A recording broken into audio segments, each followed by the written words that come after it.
Hello, my name is Pam Schultz, and I'm a member of the League of Women Voters Jackson area. Welcome to our online candidate forum for the Michigan House District 47 candidates in the November 5th general election. The Jackson area and Washtenaw County chapters of the League of Women Voters are nonpartisan, nonprofit organizations that promote voter education and participation. We host candidate forums to help voters make informed choices.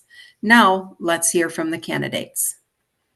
Good evening. My name is Sue Smerrick, and I will moderate the forum this evening. It's my honor to introduce two of the three candidates running in the November general election for Michigan House of Representatives, District 47. Carrie Reingans is the Democratic candidate, and Teresa Spielberg is the Republican candidate. Green Party candidate Aaron Wright did not respond to the invitation to participate in the forum. Thank you, candidates, for participating with us tonight. It's now time for the opening statements, which will begin in alphabetical order. Ms. Reingans. Hello, I'm State Representative Carrie Reingans. I am serving in my first term as a legislator here in the Jackson and Washtenaw areas. The district goes from southeast Jackson County, western Washtenaw into downtown Ann Arbor.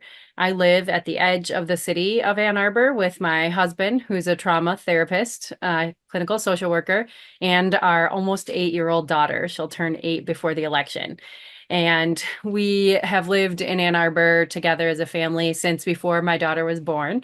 I moved here when I went to the University of Michigan for undergraduate and graduate degrees. And then I've worked here ever since in the world of health policy. I've been able to use those skills and that education in this role where I think every policy issue is a health issue, and that we are able to address so many health issues in our state through the state legislation that we work on in Lansing.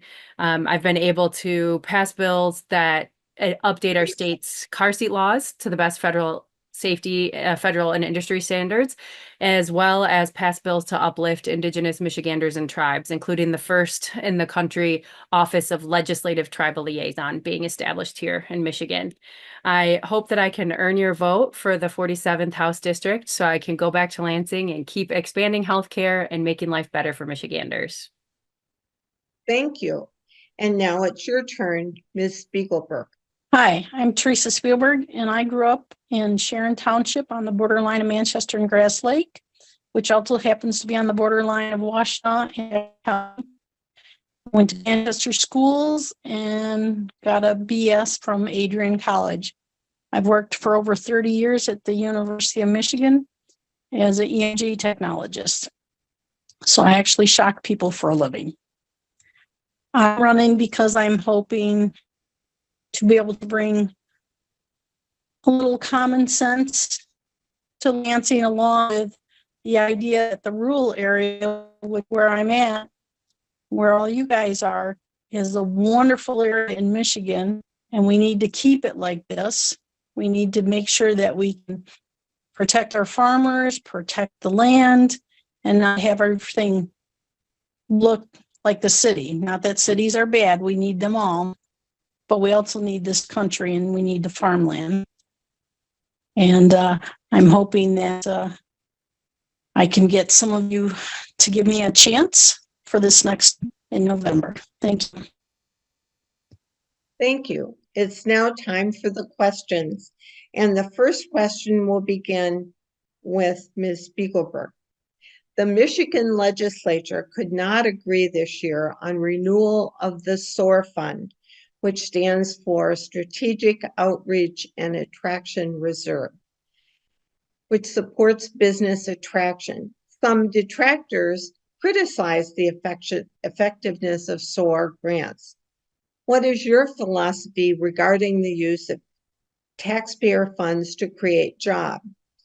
And should such spending focus on encouraging technology and innovation, or instead focus on manufacturing jobs?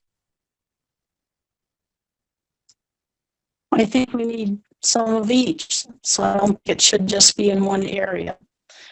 And I think some taxpayer money should help go to this because we want our people to aid Michigan. We want to attract more people to Michigan. Michigan will be the place to get good jobs. And I'd like to us do that. And I'd like to see us find good ways of having good companies stay in Michigan. Thank you. Thank you. Ms. Ra- Thank you.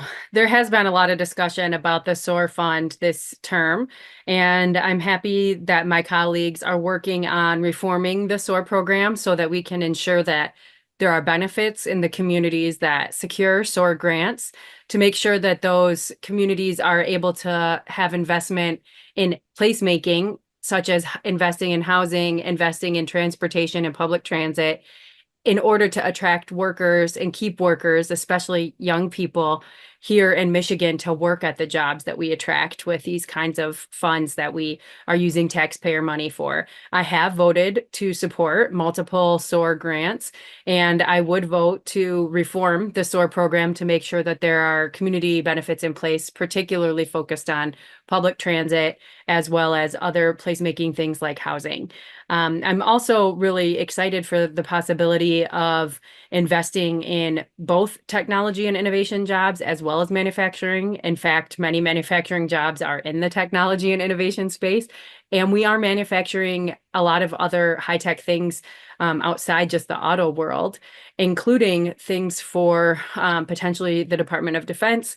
We have a lot of great research institutions in Michigan, and I think using SOAR funds to secure investment in our state and help make us a national leader in this way is a good use of taxpayer money, especially if we can calculate the return on our investment of each tax dollar to make sure that it is actually bringing a high number of jobs for what we're funding using these taxpayer funds. So this is a hot topic in Lansing, and I know that we'll have continued discussion the rest of this term, and I hope that we can make some reforms going forward into the next term.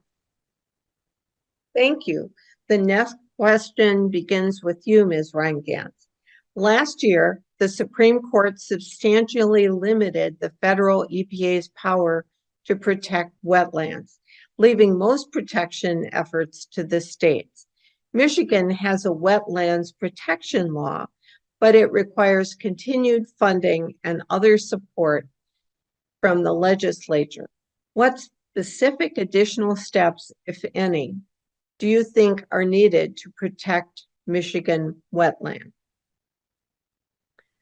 Thanks for this question. I think, as the Great Lakes state, we really do need to protect our water. We have folks coming here from all over the country as a climate oasis. We're already starting to see people move here from natural disaster corridors, such as hurricane corridors right now, as well as wildfires. So we have the world's largest supply of fresh water, and we need to protect that. We also have thousands of inland lakes that need to be protected as well. So in case folks aren't aware, there is no statewide septic code in Michigan, and we're the only state in the country that does not have a minimum statewide septic code. As a public health professional, that really worries me because the whole basis of public health was, viral and bacterial spread through feces, human feces, and sanitation was the beginning of the world of public health. And this is core to what we need to do to protect water, which will protect people who live in Michigan. In addition to trying to make a minimum statewide septic code, I think we do also need to have reviews of our permitting processes that affect waterways and how we might drain or develop land that requires draining of our waterways. One thing that I have learned in this term as the bill sponsor who I put forward a bill to name Manoomin or wild rice, the Great Lakes wild rice, as our state's native grain. This was at the request of Michigan's 12 federally recognized tribes, and we did pass that, and we're the first state in the country to have a state native grain. That manoomin used to grow everywhere, all over the state of Michigan in our healthy waterways, but it has drastically reduced. And I think we need to elevate protecting our waterways in order to make sure manoomin can come back as both a cultural and a nutritional item here for the people of Michigan. Those are just a few things I would do, but there's a lot more work to do. Thank you. And now to you, Ms. Spiegelberg. Yeah, our waters are definitely a big plus here in Michigan, and we need to treat it well. I know, including the farmers, are concerned about runoff and stuff, and everyone's been trying to work together to make sure that that doesn't happen, so we don't have those algae blooms and stuff like we have, where it sucks out the oxygen and sort of kills everything in the area. We've done a lot as a state, I've seen overall. However, we still can do a lot more work on that. And the problem is I think you got to go to the sources. You got to go around to the people who are in the areas to figure out what all we need to do for them in order to get this. So I don't think it's always a one situation solves it for everybody, but I think we need to go to the different areas of the state and see what each area needs. Thank you. Thank you. And the next question starts with you, Ms. Spiegelberg. As a result of a recent Michigan Supreme Court decision, Michigan minimum wage rates will increase next year. All employees will be eligible for paid sick days, and separate minimum wage for tipped workers will be phased out. Michigan employer groups are lobbying the legislature to roll back those changes. What, if anything, should the Michigan legislature do? Well, I'll be honest, a lot of places, a lot of other countries, I shouldn't say a lot of places, other countries do not have tip workers, but allow every worker to have a living wage, so to speak. And I think for a lot of our stuff, instead of asking people to tip, because people don't always tip well or don't know how much they should or shouldn't, I think if they would roll that into the actual cost to start with, we could actually pay people better to do that instead of expecting people to be able to live off of their tips. So I would actually be for having people not get tips, but to get a wage that they can live on. Thank you. And now Ms. Reingans. This is another hot topic in Lansing, as the Michigan Supreme Court recently came out with their decision that would have the 2018 ballot initiative go into effect in February of 2025. So there is some pushback from some business groups that really are worried about some of the specifics within the paid sick days. They're looking for a little bit of an adjustment on what might be qualifying for people to take sick days off. And I've been happy to meet with restaurant owners and restaurant workers, including tip workers across the district, to hear from them about that. I do think there is an appetite amongst my colleagues and myself to see if there's a way that we can work out some details with making adjustments to the paid sick leave. But I think there's overwhelming consensus that we all want to make sure that there is paid sick leave, especially given what we've learned since this passed in 2018. We've gone through a viral airborne pandemic where, being in a restaurant, we don't want to make our workers sick unnecessarily. And if they are sick, we want them to be able to stay home and be paid. On the paid minimum wage, I do think we need to have minimum wages in our state that are of a certain amount that will help people be able to live on. I think there is a large concern that if everybody in Michigan knew that all their restaurant servers got a minimum wage, that they wouldn't want to tip them. And I don't know that customers going to restaurants won't tip at all.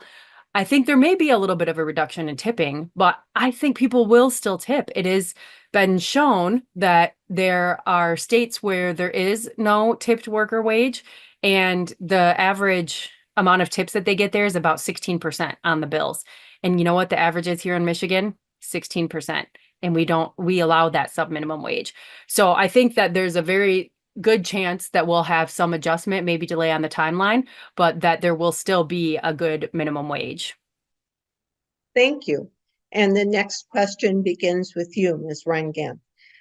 Agriculture plays a large role in the economy of your House district.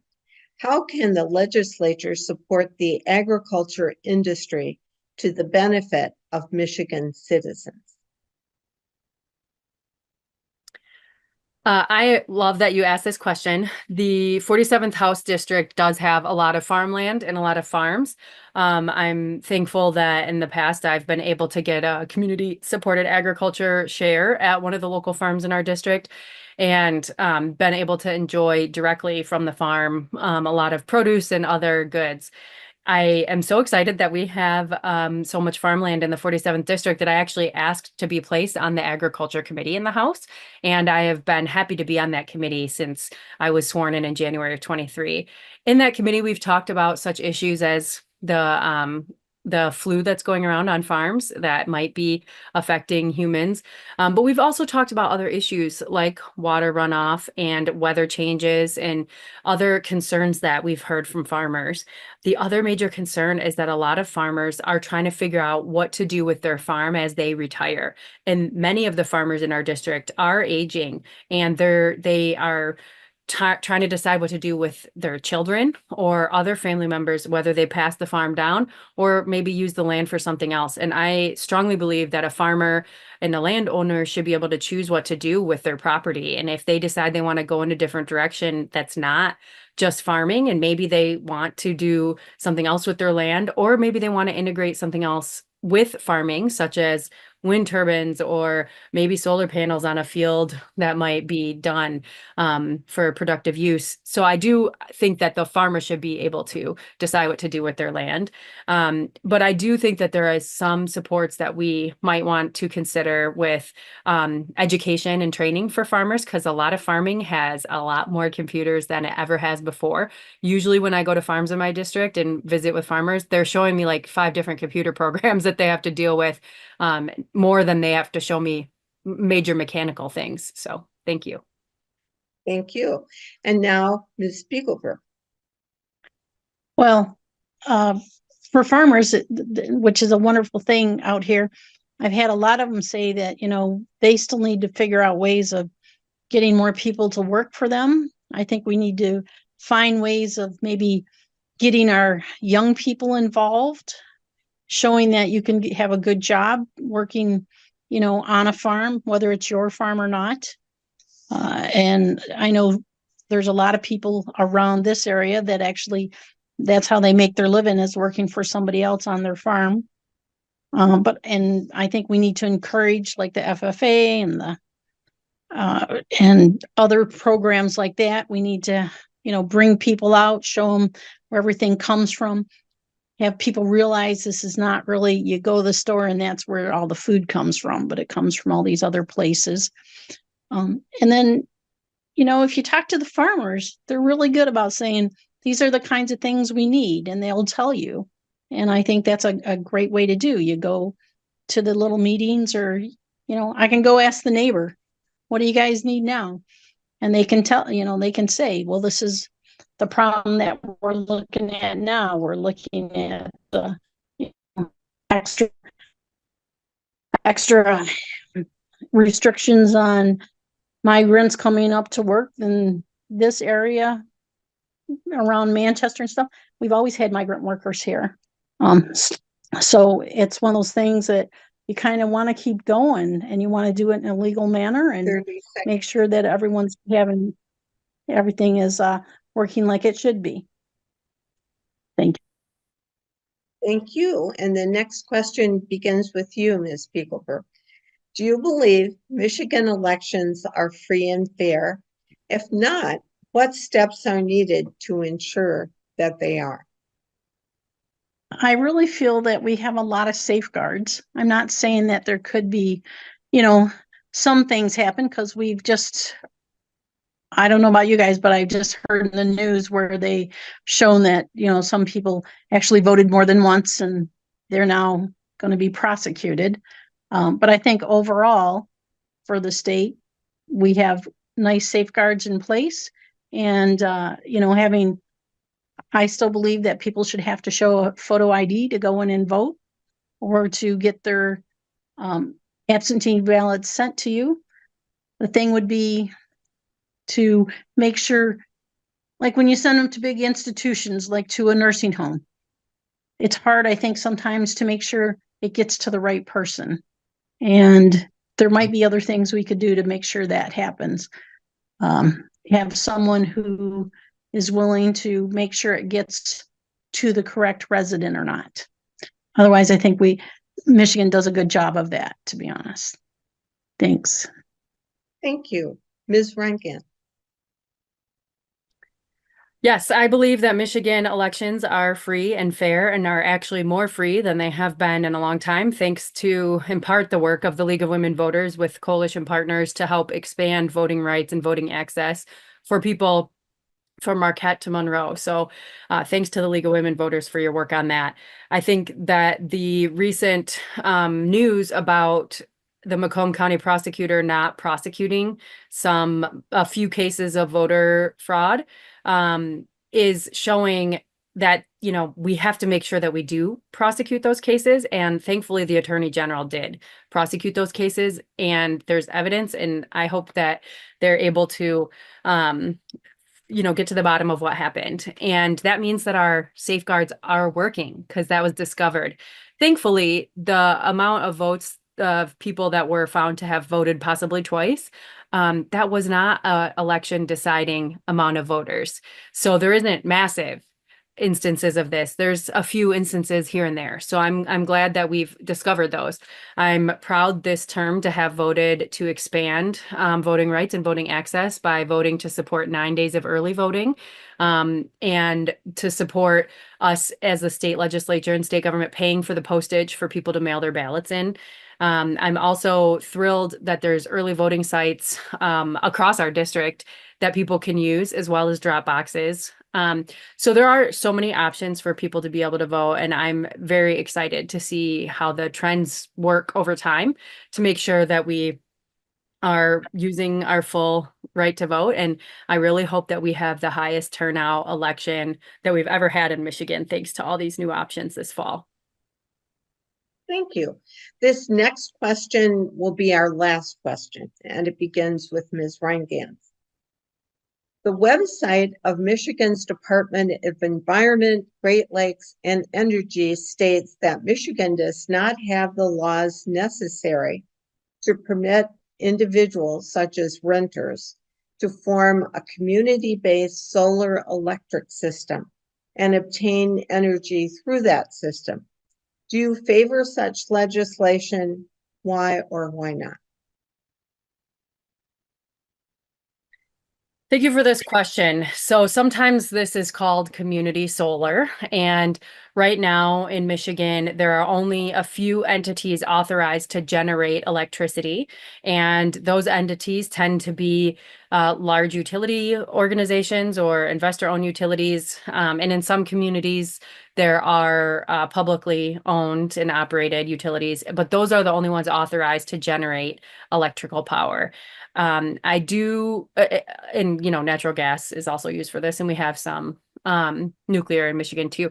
So I do support communities being able to create a community-wide system or a local neighborhood system where they can generate their own electricity and use that. I have long supported that, and I know that there is movement trying to get this to be possible in Lansing to remove those preemptions. I know that living in the city of Ann Arbor, there's a movement here to try to get alternatives within the city boundaries.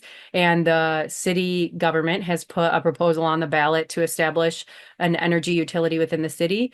And there's also a movement to make sure that all of our energy and electricity in the Ann Arbor city boundaries is publicly owned and financed. So that is something I'm supportive of as well, both of those ideas. I think we have a lot of work to do to fix our energy generation and really reach our climate goals of being carbon neutral by 2040, which is the most aggressive climate goals in the country. And I think that we can do it if we push for what we need to have, including changing some of these laws that would allow communities to generate their own electricity. I think we'd be well on our way to doing this. So I do support laws like this, and I was co-sponsor to many bills that have been introduced around this already this term. Thank you. Thank you. Now, Ms. Spiegelberg. I agree that I think people should have the right to have the energy source that they would like. However, if you're renting from somebody, I think it's hard hard thing to go. What they should do is they should go talk to them and say, is this something that can be done? And if it's in a whole building, you have to realize if you're one renter and 5 others don't want it, chances are you're not going to get it. So it's got to be sort of the majority versus just one person. Or if you're renting somebody's house, you have to think about the owner of the house, because the renter is not going to want to put the bill for that. They're going to want the landowner to do that. And are they going to be willing to pay, extra money so that they can have it like that if they want that person to spend all the money? So I think before we just say, yes, renters have the right to do this, I think renters have the right to want it and to talk to the people about it. But I don't think they have the right to force a landowner to do it. And I think until we can actually get public electricity, green electricity, I think it's hard for us to try and do that to somebody. I would, I'm certainly for getting green electricity into these buildings and stuff, but I think we have to be a little bit realistic about how fast we can do it. And sometimes that means somebody's going to have to 30 wait. seconds. That's all right. Thank you. Thank you. It's now time for closing statements, and we'll begin with Ms. Rankin. Thank you. I am excited to be running for re-election and continue working in Lansing on behalf of the people who live in the 47th district from Southeast Jackson to Western Washtenaw and the city of Ann Arbor. I've learned a lot my first term, and I think I'll be much more effective next term, including being able to pass a lot more healthcare legislation that is very nuanced. Things that we might not be able to get done this term if we run out of time, because it is so nuanced and we've had to work with so many stakeholders. I am excited for the last 29 days here, but whenever you're watching this at home, it may be even fewer days, and it may even be election day. So I want to thank the League of Women Voters for inviting us for the forum and helping educate constituents across this district and voters across this district, and make sure that all of you who are voters are thanked as well. Thank you for being a voter and exercising your right that people have literally died for. So thank you for doing the work of researching, learning about the candidates, figuring out who most aligns with your values, and thank you for submitting your vote. And now, Ms. Spiegelberg. I'd like to thank the ladies also. You guys have done a wonderful job of putting all this together, and I appreciate all of that. I want to tell people, get out and vote. We all should be doing it. We should all let our voice be heard. Doesn't matter who you decide to vote for. You just need to get out there and do the voting. You need to, show that you're the citizen that we all expect of all of us. Thank you very much. Thank you, candidates, for participating in this valuable session. Pam Schultz will now provide the closing remarks.